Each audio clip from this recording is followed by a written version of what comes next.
मनीष गर्ग खबर भोपाल। आज कुशाभाऊ ठाकरे सभागार भोपाल में Indian institute of architects (IIA) के राष्ट्रीय अधिवेशन ट्रांसम का शुभारंभ कर उपस्थित आर्किटेक्ट्स के साथ विचार साझा किए। यह अधिवेशन परंपरा और प्रगति के बीच सामंजस्य बैठाते हुए हमारी समृद्ध विरासत को आधुनिकता के साथ जोड़ने का एक महत्वपूर्ण मंच है। यह अधिवेशन युवा पीढ़ी को न केवल नई दिशा प्रदान करेगा, बल्कि प्रदेश की विकास यात्रा में वास्तुशिल्प के योगदान को भी नया आयाम देगा।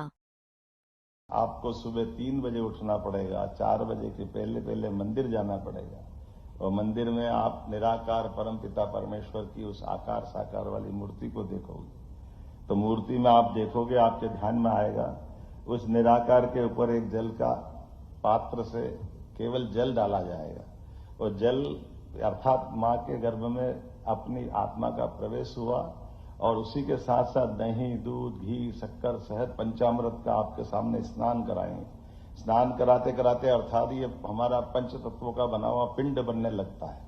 उस बनते हुए पिंड में अपने सामने ही पंडित जी आंख, नाक, कान पूरे भगवान को सजाते हुए साकार निराकार से साकार रूप बनेगा और साकार रूप बनते बनते ही आपके सामने वापस स्वाभा कीर्ति एक अच्छा ताप वाला स्वरूप बना और फिर उसी के साथ साथ भगवान के उस बने हुए स्वरूप के ऊपर सभी प्रकार के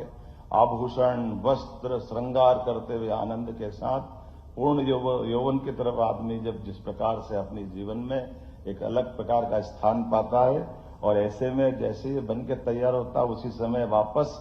भस्मीभूत से संसार में हम सब जानते हैं कि जब ये पृथ्वी नहीं थी तब भी आग का गोले से निकलने वाली राख से जो पृथ्वी बनी है वो राख से आपका परिचय कराने का महाकाल के ऊपर उसको भस्म बोलते हैं। उसके बाद धूमधाम से आरती होगी, वो भस्मारती है और जैसे आपके सामने भस्मारती संपन्न हुई,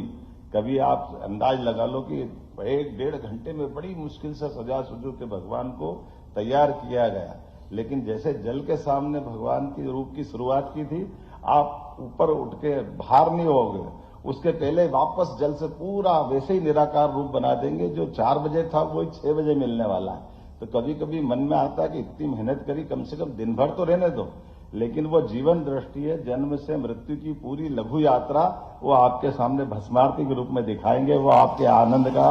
वो अवसर रहेगा।